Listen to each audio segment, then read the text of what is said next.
Hi, I'm your host Tish Tansil, and this is URBANesque Living.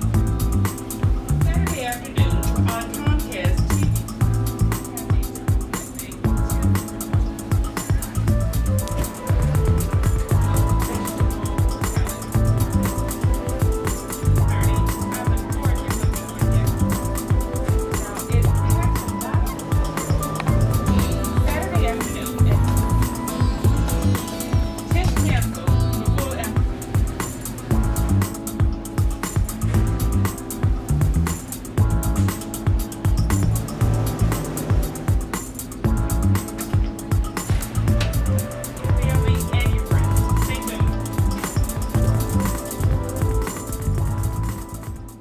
Welcome to URBANesque Living. I'm your host, Chef Tish Tansil, and today we are going to be making something that's very easy to do, and you should have it in stock in your refrigerator at all times. And that's just plain old pie crust. And yes, you can go to the store and buy some pie crust if you want to make a pie, but because we're making a lot of other wonderful things on this show, you're going to need to have your own custom pie crust that we can make into many different sizes. So stay tuned and I'll show you how to make a very quick and easy pie crust that you can do while you're waiting for something to come out of the oven. Stay tuned. Hi, I'm Chef Tish Tansil, the host of URBANesque Living. Join me on Comcast TV-68 Wednesdays at 9 o'clock p.m. and Saturdays at 2:30 p.m. I look forward to cooking with you.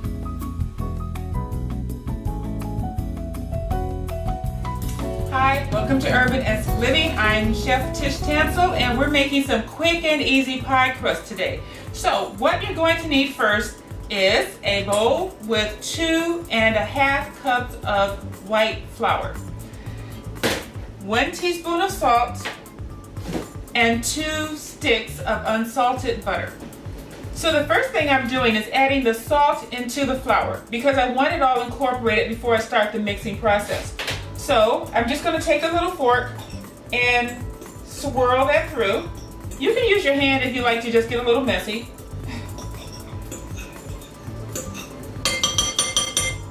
Okay, so now the salt and the flour are incorporated.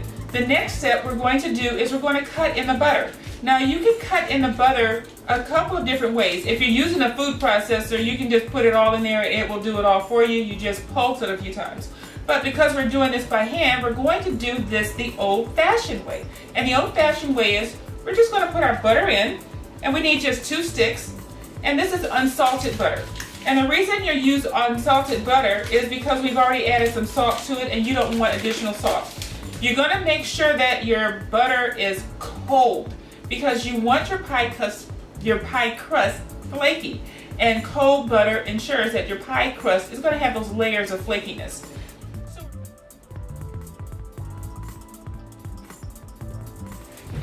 Okay, so after a little bit of a workout with this flour, it's all incorporated. The butter and the salt and the flour are all incorporated together. Now the next thing you want to do is you want to add your liquid.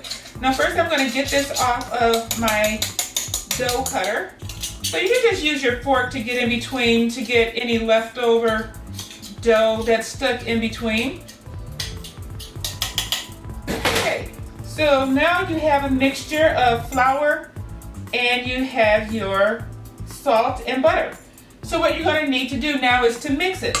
You don't want to over mix it and you don't want it really goopy. You just want this flour so that it sticks together. And so what you're going to have to do is add a little bit of cold water, a teaspoon or a tablespoon at a time. Now what I'm using for this is a little bit of coconut water because I like the flavor of coconut water and what it does to your food. And so what we're going to do is we're just going to add a little bit to the center and we're just going to start to mix.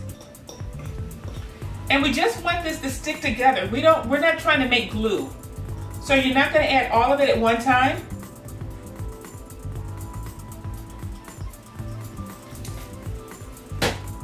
But like I said, once again, make sure your water is cold because that's going to add to the flakiness.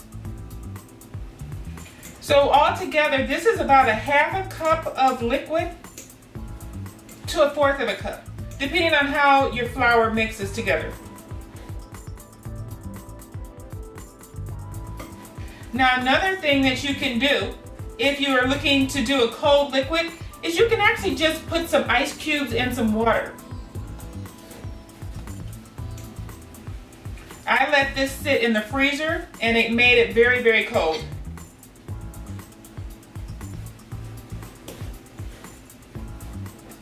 Okay, so now you're starting to see that it's forming a ball, so it's almost ready. We're just going to mix it. I'm not going to add any more liquid to it just yet. I want to make sure that I give the water a chance to make sure that all of this flour sticks together. Okay, so I think at this point I'm going to use my hands because we want to make sure that it sticks together. The fork just helped to incorporate it.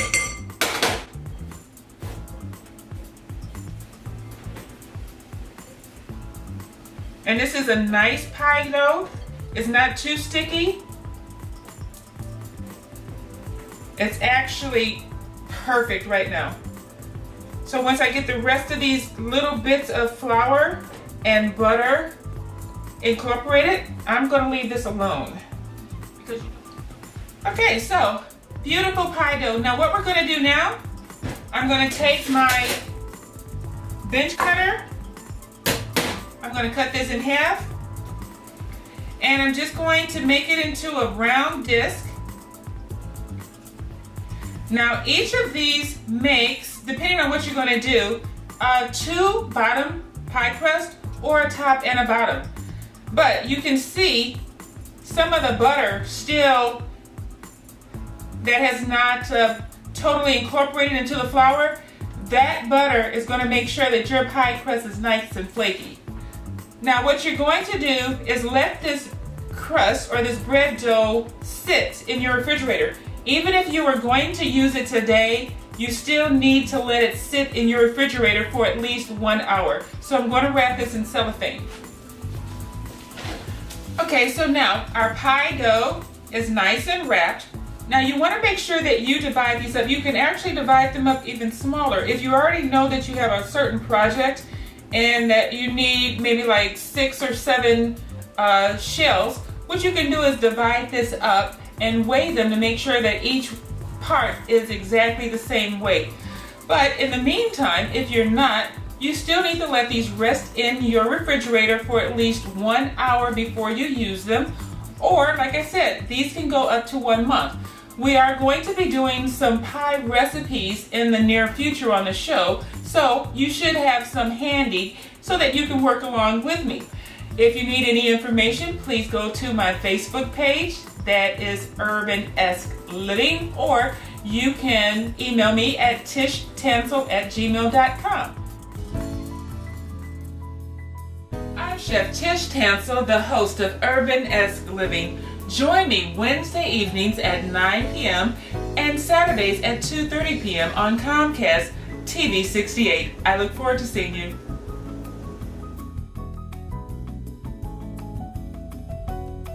Hi, welcome to URBANesque Living. I'm your host, Chef Tish Tansil, and today we are going to do a show that shows you a great way to make a sandwich. And we're going to be using some leftover items that we had in our refrigerator. We had some leftover chicken, some vegetables, some herbs, and we also have some pie crust.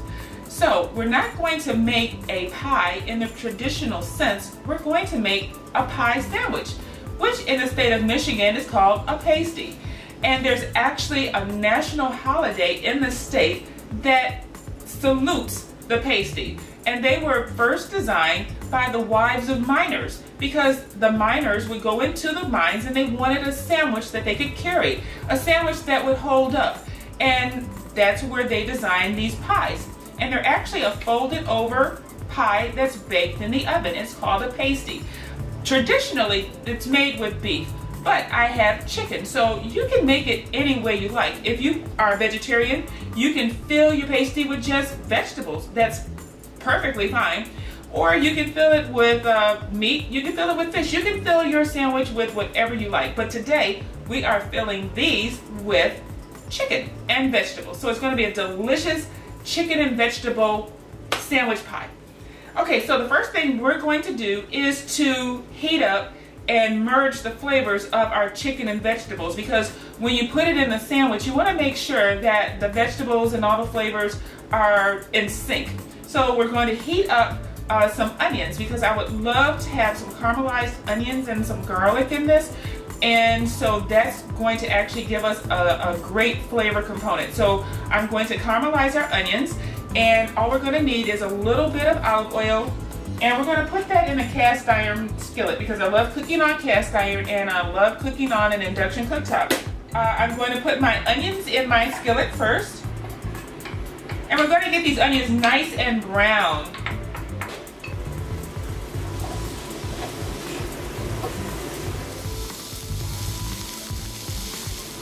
Okay, you can already hear the onions starting to cook in our skillet.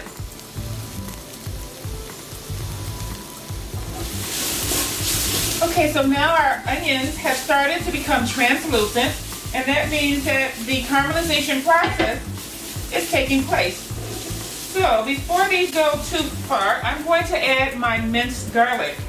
And I don't add the garlic first because I don't want the garlic to burn. Burnt garlic has a terrible taste. Vegetables. I love the flavor of onions. They taste better after they cooked a little and you brought out that natural flavor, and garlic also. Okay, so next I'm going to add some chopped celery, because that gives us some nice fiber and some nice crunch. Now celery has more water in it than your onion and your garlic, so that's why I added the celery after I caramelized the onion, because I didn't want the water from the celery slowing down the process of the caramelization of the onions.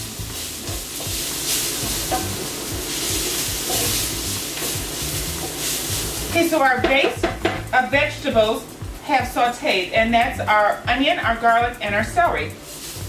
I'm not going to add any seasoning at this point. I like to let the natural flavors cook before I start to add seasonings. Once you get used to not adding a lot of salt and pepper to your food, you will enjoy the natural taste of the food a lot better, especially when it comes to vegetables. Vegetables have a wonderful flavor, and I believe that sometimes a vegetable can stand alone. You don't always need meat with your vegetables, because vegetables are such a fantastic food item.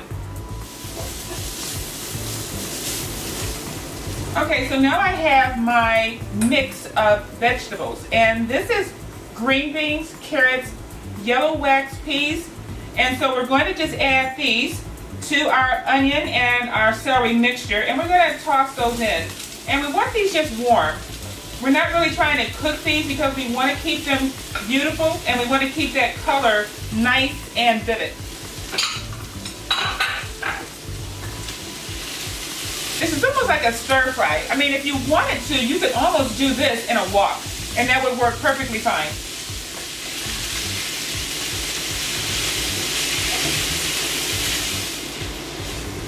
Now, as you've noticed, the cooking process has slowed down because I added in the vegetables, and they have a lot of moisture inside of them. I'm not trying to cook out all of the moisture, because we don't want a dry pie.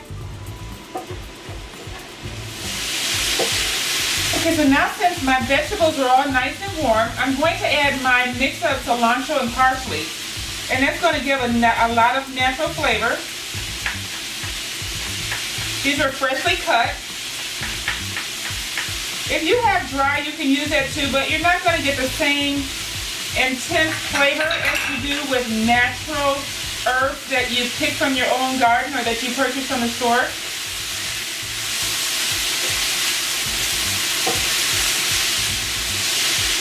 I always believe that when you cook, it must smell good, because if you don't have that smell, you're not really going to have that flavor. I believe you have to smell your food. Okay, so now I'm going to add my chicken, and this is just chicken legs and thighs. And one thing I love to cook with chicken legs and thighs, because they are very juicy. Some people don't particularly like dark meat. They think it has more calories, but it has more flavor.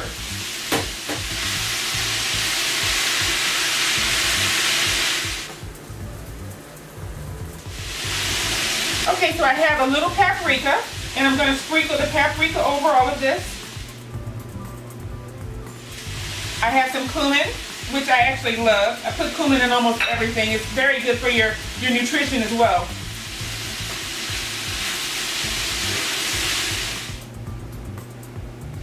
Okay, and lastly I have my salt. And this is kosher salt. And I'm just going to put a little bit of that, let it cook, and then I'll taste it and see if it's right. If it's not, then I'll add a little bit more salt.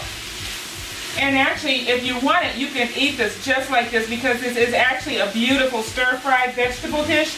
And if you had some rice, great for that. Okay, so I'm going to just put on a little pepper to balance out our flavors. I'm just going to give this a stir. So now, and this part of our meat pie is done. We just wanted to get those flavors blended and mixed together. It doesn't have to be hot when it goes in that pie dough, but I don't want it cold either, because it's going to take it longer for that pie crust to cook. And so we want to make sure that the inside is done. And right now we're at a good point, so we're going to let this just sit here, and then when we come back, I'm going to show you how to do the crust for our meat pies.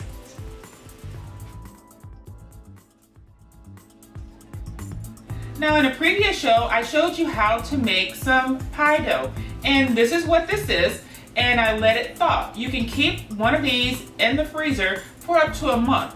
And so I just made this recently, so it's good. So I preheated my oven to 350 degrees, and I have taken a tray and I put some nonstick spray on the tray. Now if you have a pizza stone, you can use that, or whatever you like to cook on, you can use it as a cooking surface. I would say don't cook it on a grill because it's not going to cook correctly. But a stone is actually wonderful to cook these on. It'll give it a nice brown to it. You're also going to need a rolling pin and some egg wash. And egg wash is basically an egg yolk and some water. And add a little bit more water than the yolk because you don't want it too thick. And that's going to give your pies this beautiful, golden, professional looking crust. Okay, so the first thing we're going to do is to take our pie dough out of the wrapper. So this is still a bit cold. So I'm going to do most of the kneading by hand, and then I'm going to flatten it out. This is a dough cutter, and you can buy these at any of your kitchen supply stores. What it does is to help you cut into this dough. Now, I'm going to make 6 pies from this, 6 small pies. So while it's in this rectangular shape, I'm going to cut it out into balls. So first what I'm going to do, cut it straight down the middle, and you see how easy that cuts. I'm going to cut, let's see, we want 6. Cut that section and cut that. Okay, so now we have 6 balls of dough. So they're already sectioned off, and they're going to be easy to roll up because we're going to roll each of these flat into individual pie crusts. And you don't have to be perfect. If you do want to be perfect, you can actually take a little scale and weigh each one to make sure that each one is exactly the same weight. Okay, so as you can see, I took some time and did some pies already. So I'm going to show you the step-by-step process on how to do that. So we have our sectioned off balls of dough, and I did weigh these, and each one is exactly 1.9 ounces. So this is almost 2 ounces of dough for each one. I'm going to take my flour, and I'm going to flour my surface.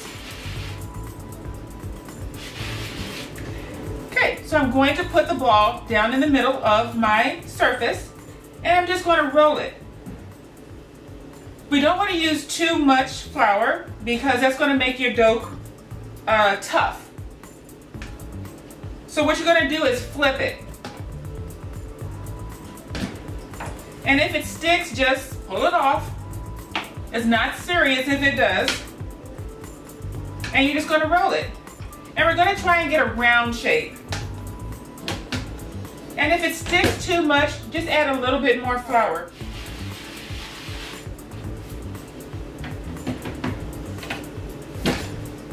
Now this is a silicone roller. You can actually roll it with a wooden roller as well. Okay, so now you see it doesn't stick at all. You just have to kind of work with it.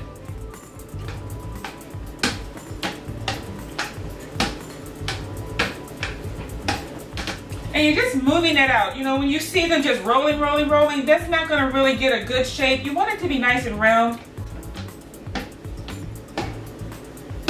So you're going to be gentle with your dough. You see, that's a nice round dough. Doesn't have to be perfectly round because we are just going to be folding that over. I'm going to smooth that out a little bit now that I've crinkled it.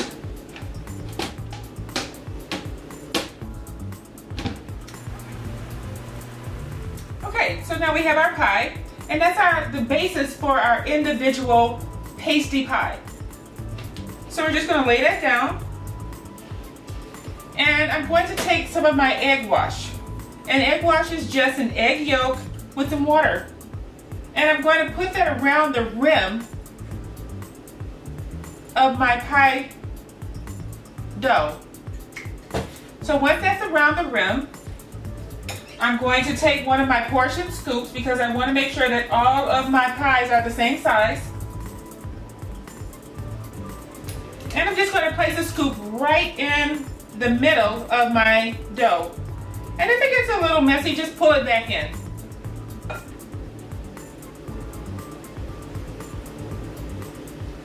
Okay, so as you can see, it's right in the middle of my dough. So what I'm going to do is just take the ends and pull it over.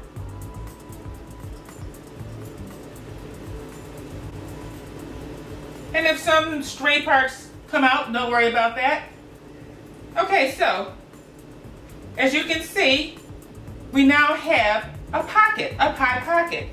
So I'm going to take a little bit more of my egg wash because we want to make sure that as this cooks, our ends don't come loose and our insides pop out. Okay, so the egg wash makes sure that our ends stay together and they bake together. It also gives a beautiful golden color. Now there are several ways that you can close up the ends of your pie. You can do it by hand like I'm doing, where I'm just folding the dough over and folding it over and making a design. Or you can take a simple fork and just press down, and that makes actually a cute design as well. It's just a fork design. I like it when it's got this nice little swirl on the crust. Okay, so now that's done. If you want to shape it around, you can. The dough is not that fragile where you can't shape it, but don't prick a hole in it. Okay, so the next thing I'm going to do is actually move this because I don't like to move it after it's egg washed. And I'm going to put it in my pan. And as you can see, I have several more, the 6. And that recipe that I did with the pie dough was cut in half, and this is the half of it. So if you want to make 12 pies, you can actually use the entire recipe of dough. Or if you want to make these smaller, these make wonderful appetizers. If you just want to have like a pot sticker, or if you just want to have some finger foods, cut them down even more. You can cut them down half of this size, and that would make excellent hors d'oeuvres. Okay, so now that this is in its pie form, what I'm going to do is egg wash it.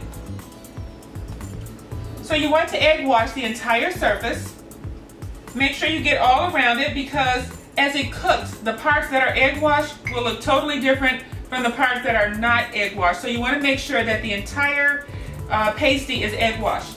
Okay, so what we're going to do is add a little bit of flavor to it. And actually, this is a process that you need to do because you need to make sure that the steam escapes as it's cooking. And we're just going to take our little paring knife and we're going to make a little incision in the top. And you're not going to dig down deep. I mean, you're barely going to scratch the surface of it because you don't want it to totally pop open. So you're just going to make enough of a line with that tip to allow it to expand. Now, I love sesame seeds and I love the way it looks. So I'm just taking some raw sesame seeds and I'm sprinkling it on the top of each one. And as these sesame seeds cook, you're going to get a wonderful presentation. Now the thing is that if you want these sesame seeds to stick, do it right when you egg wash it, because they're going to stick on top of it. If you wait, it's not going to stick, and you're going to have to wash it again to make it happen. And you can't put these sesame seeds on afterwards. Okay, so as you can see, these look absolutely delicious. And so we're going to set these in the oven on 350 degrees and let them bake until they are a nice golden brown. So, I got this new family, and I don't know what it is about this one, but she can't seem to put down that toy all day long. Tap, tap, tap, tap. Oh, and she even talks to it. She talks to that more than she talks to him. What's up, bro? Nice shirt. Who's she talking to? Her mom? She talks to her mom a lot. Hi, welcome back. Now it's time to take our pies out of the oven. I let them cook for about 45 minutes because I wanted to make sure they were a beautiful golden brown on the outside. That makes sure that when they travel, they don't break. These pies were designed for coal miners, so they had to hold up for travel. Now, the thing is with these pies also is that they're hot. So you want to make sure that you let them cool, because that's going to give them the best flavor. You don't want anyone burning their mouths when they bite into one of these pies. So let's take these out of the oven.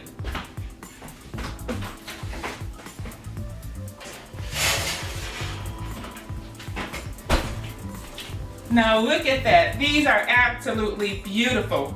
Now you want to let these cool, like I said, but you notice what a beautiful golden brown color these are. Depending on your taste, you can actually let these go a bit darker. Some do like a very dark brown crust on their pies. If you'd like more information on how to make a hand pie such as this and our pastry pie dough, please visit my Facebook page, URBANesque Living. You can find me there. Actually, tweet me also. I would like to hear from you. If you have any questions, please email me at tishtansil@gmail.com. This has been URBANesque Living. Thank you for joining me. See you next time.